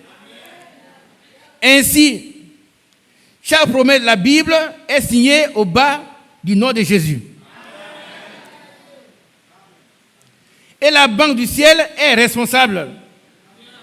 Et le dépôt a été fait au calvaire. Quand nos péchés ont été pardonnés et jetés dans la mer de l'oubli. Vous voyez que nos péchés ont été pardonnés, pas seulement, et jetés dans la mer de l'oubli. Et nous devenons des fils et filles de Dieu. N'ayez donc pas peur d'encaisser n'importe quel don que Dieu a promis. Amen. N'ayez donc pas peur d'encaisser n'importe quel don que Dieu a promis. Rappelez-vous simplement, il l'a promis et c'est à moi. Amen. Il a dit de faire la liste des besoins. Faites la liste des besoins. Il a promis, donc c'est pour moi. On a le chèque. Aussi longtemps qu'on va le garder en poche, on va vivre pauvre. Mais il faut l'encaisser. Nous devons encaisser chaque don. Alléluia. Oh, il est merveilleux, notre Seigneur. Amen, amen, amen, amen, amen. Amen. On revient, on en était défini comme ça. Verset 26. Vous mangerez et vous vous rassasierez. Et vous célébrerez le nom de l'Éternel, votre Dieu. Amen. qui aura fait pour vous des prodiges. Et mon peuple ne sera plus jamais dans la confusion. Alléluia. Et mon peuple ne sera plus jamais dans la confusion. La confusion revient au diable. Nous, c'est de la joie, c'est la paix, le bonheur. C'est à nous. On ne pourra plus aller faire comme des magouillas, un chrétien qui va aller prendre. Non, frère. Tu as un chèque où il y a tout. C'est signé. Jésus-Christ de Nazareth, le grand Dieu du ciel et de la terre, le créateur de toutes choses. À lui appartiennent l'or et l'argent. Alléluia. À lui appartient l'or et l'argent. Il a dit, vos enfants seront mes disciples et leur prospérité sera grande. Donc, vous restez là en train de pleurer. Laisse-toi entre les mains de Dieu. Il va te conduire. Il va restaurer ta vie, tes activités. Oh, soeur, frère, je veux un peu de... On a vu ici une soeur qui vendait quelque chose. Mais quand elle a confié son entreprise à Dieu, mais on vient demander. Tout le monde vient demander chez elle ce qu'elle doit. Elle est bien fatiguée. Si c'est à loco, on dit à loco. Pourquoi il n'y a pas à loco? Par contre, la main de Dieu est là. Alléluia. Tu vas commencer par un petit quelque chose et Dieu va accroître ces petits quelque chose. Tu seras heureux. Tu auras une autonomie. Ouais. Dieu va le faire. Alléluia. Et il n'aura plus jamais, et mon peuple ne sera plus jamais dans la confusion. Dans la honte. Et les gens m'ont dit, où est leur Dieu? Hein? Où est leur Dieu? Mais on ne pourra plus jamais le dire. Quand ils vont te voir, ils savent que tu es un fils de Dieu. On ne pourra plus jamais le dire. Continuons, mon frère. Verset 27. Et vous saurez que je suis au milieu d'Israël, que je suis l'Éternel, votre Dieu, et qu'il n'y en a point d'autre. Et mon peuple ne sera plus jamais dans la confusion. Ça fait combien de fois? 2 fois. C'est un beau témoignage. Plus jamais. Il a été une fois dans la confusion à cause de sa désobéissance. Mais si une fois qu'il s'humilie devant son Seigneur, il va le réhabiliter, rétablir, restaurer. Et il ne sera plus jamais dans la confusion, dans la grande honte. Personne ne dira maintenant, les chrétiens là, un jour il est passé et puis il y a une fille, les chrétiens là, ils souffrent. C'est un entendant coupé qui porte. C'est pas vrai. C'est faux. C'est faux. Un chrétien, c'est un fils de Dieu. Son Père est le créateur de toutes choses. Quand il ordonne, qu'est-ce qui arrive? Et quand il parle, voilà. S'il dit, ouais, mon fils, tu t'es repenti, voilà une entreprise. Toi, mais tu auras peur. Ah oui, mais comment il peut gérer ça? Lui? Tu gères avec toi? Voilà une entreprise. J'ai lu un témoignage poignant d'un monsieur, un fils de Dieu qui voyageait, et puis il prend l'avion, son billet est perdu. Son billet est perdu.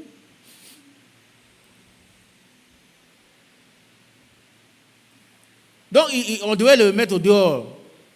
Ils arrivent quelque part, ils voient quelqu'un qui vient pour le défendre. Un monsieur qui arrive, il dit, mon fils, tu n'as pas de billet? Il dit, moi, bon, écoute, tu vas où? Il dit, moi, je vais je vais là-bas aussi.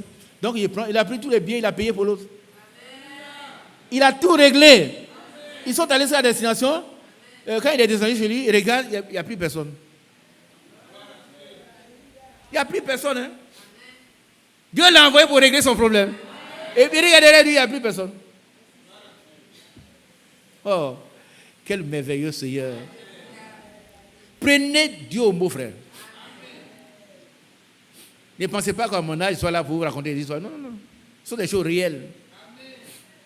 Voilà, il règle le problème de ce monsieur qu'on aurait pu jeter quelque part dans un aéroport quelque part. Il règle tout, il paye tout. Il prend son billet, nouveau billet pour lui. Ça, il arrive à destination, il descend, et puis il regarde derrière. Papa, où es-tu? Où est papa? Pas de papa. Les anges sont des esprits au service de Dieu. Dieu a envoyé son ange pour régler ce problème. Et chaque fois, tu verras que Dieu va envoyer son ange pour régler des petits problèmes. Il va le faire. Il va le faire. Parce que tu n'es pas n'importe qui. Tu es un fils de Dieu. Et Dieu, qui est l'auteur de toutes choses, le créateur du ciel, prendra soin de son fils. Dieu est responsable. Avec un grand R. Il est responsable de nous. Et il est tenu d'exécuter sa parole. À notre faveur. Amen. Il n'aura plus, et mon peuple ne sera plus jamais dans la confusion. 2 fois. Continuons, frère. Verset 28. Après cela, Voilà, écoutez un peu. Quand on a bien mangé, il nous a restaurés, mais il va nous donner encore autre chose. Des choses plus grandes que la nourriture. Allons-y. après cela, je répandrai mon esprit sur toute chair. Oh Dieu. C'est pas merveilleux? C'est merveilleux. Venez chanter ça pour moi. Venez chanter, c'est votre bénédiction. Il ne faut pas donner ça à quelqu'un d'autre. Hein? Il ne faut pas dire non, moi je ne chante pas. Viens chanter, tu es béni. Il ne faut pas donner sa bénédiction à un autre. Ah oui, on est en train de chercher à être béni. Vous voulez chanter, non, moi je ne chante pas. Tu dois chanter. C'est merveilleux. On va ce se lever. que Dieu fait, son précieux livre est toujours vrai. Quand on y croit, il répondra. C'est merveilleux ce que Dieu. C'est merveilleux, oh, ce que Dieu fait. Son précieux livre est toujours vrai.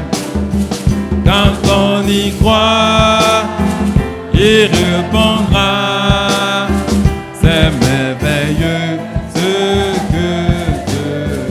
Oui, je crois que la Bible est vraie. Je crois que elle est la parole, du Seigneur.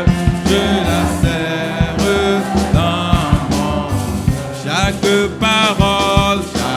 parole de la Bible est vraie. Chaque chapitre, chaque verset, tout ce qui est dit, ce qui est écrit, je la serre dans mon. Oui, je crois que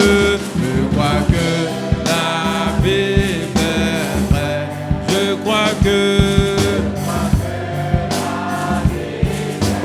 elle est la parole, elle est la parole du Seigneur. Je la serre dans mon chaque parole de la Bible est vraie. Chaque chapitre, chaque verset, tout ce qui est dit, ce qui est écrit, je la serre dans mon. C'est merveilleux ce que Dieu fait. Son précieux livre est toujours vrai. Oui,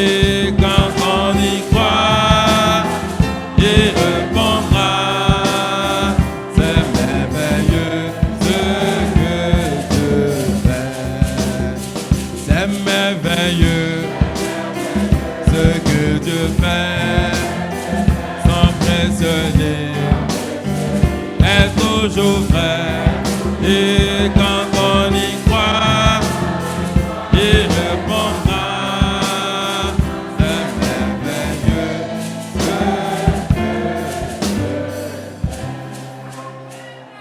Dieu ne ment pas, sa parole sera accomplie. Il ne ment jamais, car il n'est pas.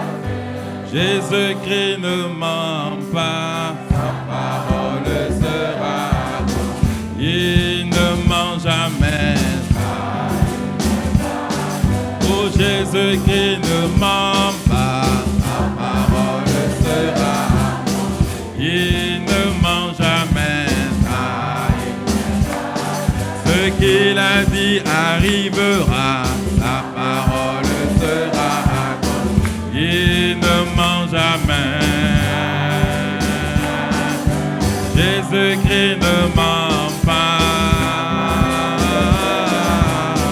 Il ne ment jamais, car il ne va. Ce qu'il a dit s'accomplit. Ta parole sera accomplie. Il ne ment jamais. Le Fils de Dieu ne ment pas.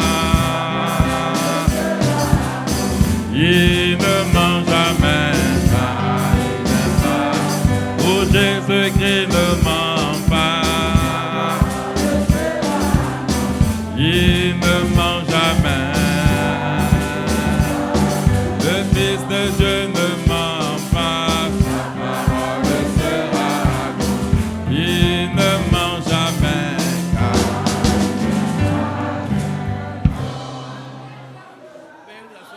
Dieu vous bénisse. Frère Mathias, viens prier pour nous. Afin, viens prier pour le peuple de Dieu. Dieu ne ment pas. Sa parole sera accomplie. Nous serons restaurés totalement. Totalement. Il y a un passage, on n'a pas encore fini. Mais prie pour nous. Gloire à Dieu. Notre Père et notre Dieu. Comme Pierre, nous pouvons dire, nous avons péché toute la nuit. Ça n'a pas été facile. Mais aujourd'hui, ce matin, sur ta parole, sur la base de ce que tu viens de déclarer, dans le premier message et dans ce message qui vient de nous être donné, tu nous as rassurés. Amen. Qu'en tant que tes fils, nous sommes des héritiers. Amen. Et tout ce qui a été fait pour les premiers héritiers, tu veux le faire pour nous aussi. Amen. Une pleine restauration. Notre Père et notre Dieu. Souviens-toi de chaque frère, de chaque sœur à qui la promesse de Dieu a été renouvelée ce matin. Amen. Oh Dieu de grâce, ta parole a le pouvoir de changer, de transformer. Qu'elle transforme en nous, Amen, notre intérieur. Amen. Que notre âme, notre esprit accepte et reçoive la semence incorruptible de la parole de Dieu. Amen. Et qu'elle nous rende capables là où nous avons été jusque-là incapables. Qu'elle nous transforme, qu'elle nous donne une foi ferme. Oh Dieu, une persévérance totale ajoutée à cette foi, afin que chaque promesse de Dieu soit possédée. Amen. Elle soit expérimentée Amen. par ton peuple. Parce que ce n'est plus le moment de rester dans la confusion, car dans tout cela, tu nous appelles aux jeunes à la repentance, à la prière. Et Pierre pouvait dire, repentez-vous et convertissez-vous, car Dieu a réservé des temps de rafraîchissement. Qu'il en soit ainsi ce matin. Oui. Oh Dieu, que la confusion cesse. Que tout ce qui est faux soit identifié et vraiment Corrigé. extirpé de notre vie. Amen. Et de nos assemblées. Afin que, Seigneur, la confusion soit dans le camp de Satan et plus dans le camp des enfants de Dieu. Amen. Oh Dieu, ta promesse est plus certaine que la levée de l'aurore. Nous savons que quand tu parles, tu veilles sur ta parole pour l'exécuter. Amen. Que ta parole soit exécutée par toi dans nos vies, dans nos cœurs, dans notre assemblée et dans toutes les assemblées des saints. Amen. Parce que nous devons être ensemble amenés à la perfection par tous ces mandats que tu nous as donnés et par ton esprit que tu fais agir et parler par tes serviteurs. Sois loué, notre Dieu. Sois exalté. Nous nous réjouissons parce que ce que tu dis là, tu le fais. Et tu as dit que si nous demandons quelque chose qui est selon ta volonté, de croire que nous l'avons reçu et nous le verrons s'accomplir. Amen. Et tu ajoutes que si nous avons demandé quelque chose et que elle est selon ta volonté, de croire, nous savons que Dieu nous écoute. Amen. Et si Dieu nous écoute, nous possédons ce que nous avons demandé, Amen. Quelle que soit la chose. Amen.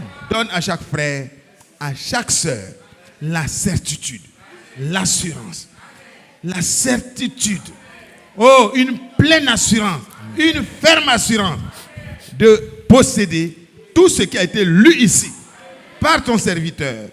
Que nous ne soyons plus dans la confusion, Amen. Mais que tout dans notre vie soit restauré. Dans nos foyers, soit restauré. Dans nos services, soit restauré. Parce que ce qui est du royaume de Dieu et de la justice, c'est ce que tu nous dis de rechercher. Et le reste nous sera donné et nous est donné par-dessus tout. Merci pour la restauration. Merci pour la bénédiction qui a été répandue depuis le calvaire sur nous tous. Merci parce que tu nous fais entrer en possession de toutes ces expériences au nom du Seigneur Jésus-Christ. Amen. Amen. Que Dieu bénisse son serviteur. Dieu te bénisse. Il y a un dernier pan et puis on va se bien. Alléluia. Qui est heureux? Prenons ce que Dieu nous a promis. Fermons les oreilles au diable. Amen. Nous allons lire l'exemple des Ninivites. Jonas chapitre 1, non, chapitre 3, pardon. Jonas 3.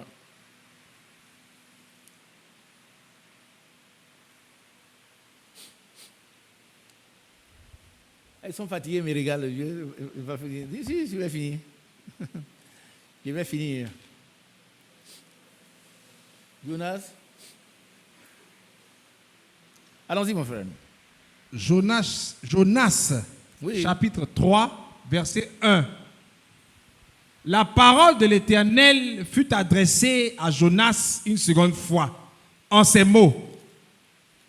Lève-toi, va à Ninive, la grande ville, et proclame-y la publication que je t'ordonne. Et Jonas se leva et alla à Ninive, selon la parole de l'Éternel. Or, Ninive était une très grande ville de 3 jours de marche. Jonas fit d'abord dans la ville une journée de marche. Il criait et disait, encore 40 jours, et Ninive est détruite. Les gens de Ninive crurent à Dieu. Ils publiaient un jeûne et se revêtirent de sacs, depuis les plus grands jusqu'aux plus petits. La chose parvint au roi de Ninive. Il se leva de son trône, ôta son manteau, se couvrit d'un sac et s'assit sur la cendre. Et il fit faire dans Ninive cette publication par ordre du roi et de ses grands. Que les hommes et les bêtes, les bœufs et les brebis ne goûtent de rien, ne pèsent point et ne boivent point d'eau. Que les hommes et les bêtes soient couverts de sacs, qu'ils crient à Dieu avec force et qu'ils reviennent tous de leur mauvaise voie et des actes de violence dont leurs mains sont coupables. Qui sait si Dieu ne reviendra pas et ne se repentira pas, et s'il ne renoncera pas à son ardente colère, en sorte que nous ne périssions point? Dieu vit qu'ils agissaient ainsi et qu'ils revenaient de leur mauvaise voie. Alors, Dieu se repentit du mal qu'il avait résolu de leur faire, et il ne le fit pas. Gloire à Dieu. Vous n'êtes pas heureux? On va s'arrêter là. Nous avons des exemples patents dans la Bible. Ceux qui ont obéi, ils ont été épargnés. Et Dieu les a bénis. Plus de confusion. Plus de confusion. Que son grand nom soit loué. Que cette église soit restaurée. Que ma vie, moi qui parle, ma vie soit restaurée. La vie de chacun soit, notre vie tout entière soit restaurée. Nos pensées, nos cœurs soient restaurés.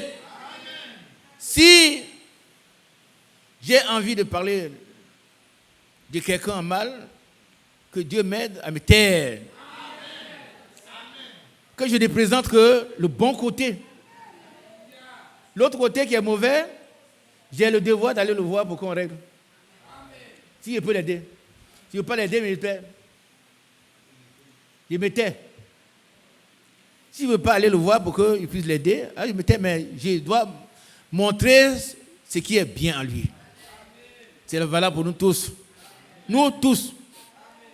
Et nous attendons cette restauration.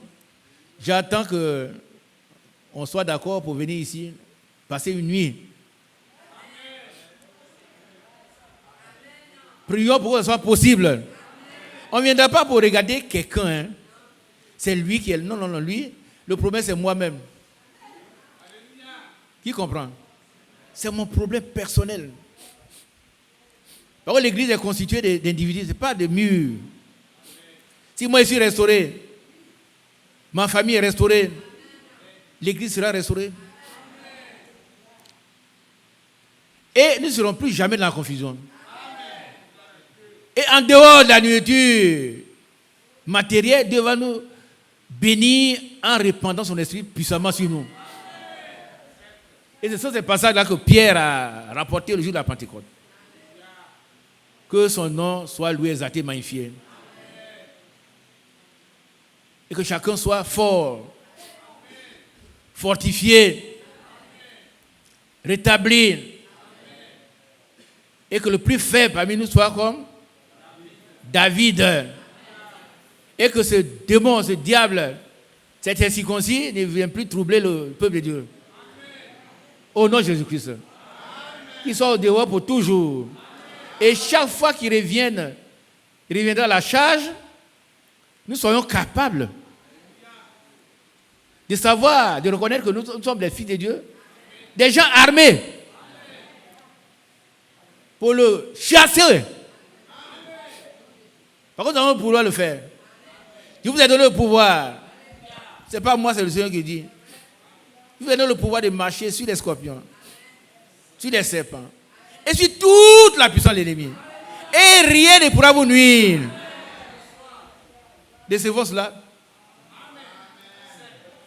Que cette semaine qui a commencé soit une semaine de rayonnement. Rayonnement de Christ en nous. Quand on nous verra, on verra des fils de Dieu. Pas qui brillent, mais qui rayonnent. Alléluia. Que Dieu vienne purifier notre bouche. Que nous ne prêtions plus jamais notre bouche au diable pour critiquer, pour insulter, pour médire. Gloire et honneur à lui. À lui seul. Nous allons repartir tout à l'heure dans la joie que produit son esprit dans notre vie. Nous ne nous arrêtons pas ici, nous continuons chez nous à la maison. Nous pensons à ce que nous avons étudié. Nous devons avoir la possibilité de ruminer ce que nous avons mangé. Que Dieu soit loué. On va se tenir debout. On va chanter un cantique. Laissez notre frère Mathias donner les derniers communiqués et puis nous continuer.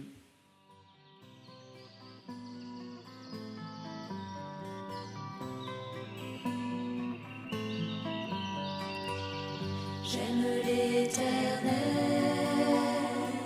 car il entend ma voix. Il a penché vers moi son oreille, et je le chanterai